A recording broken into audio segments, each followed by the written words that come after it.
Welcome to your lesson on lenses and focal length. This is Mendel, your subject matter expert. Hello. When we watch films, it's easy to get swept away with the narrative and skip over all the critical features that create the image, including the impact different lenses have on capturing pictures and ultimately how that changes the way we read the story that's playing out on the screen. Different lenses have different shapes, which change the focal distance of the eye.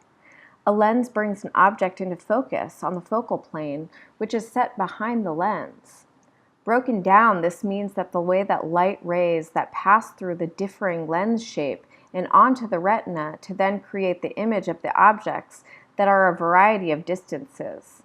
Ultimately, the cornea and the retina work together with lens technology to bend or refract light, causing the intended effect of the lens.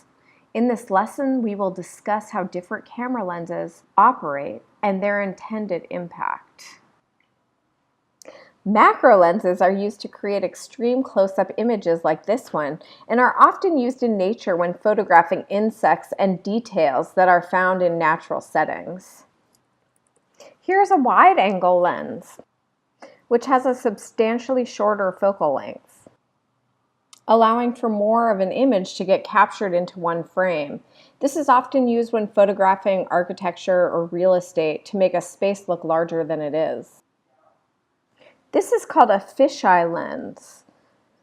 Fisheye lenses are basically ultra-wide angle lenses that have a focal length of less than 15 millimeters. These lenses can capture what appears to be 180-degree fields of vision. They sometimes get distorted on the edges, and it often makes the world look like you're viewing it from inside of a fishbowl. Many lenses have zoom capabilities, so we can get the effect like Quentin Tarantino did in a series of films that you see here. This is a crash zoom. So from the lens itself, the camera person is not moving forward. The lens is doing an abrupt zoom inward. Notice the effect that it creates. As you continue to view films, ask yourself what the cinematographer is doing as far as lenses are concerned, focal length choices, and whether the lens itself is zooming or if the camera person is walking forward.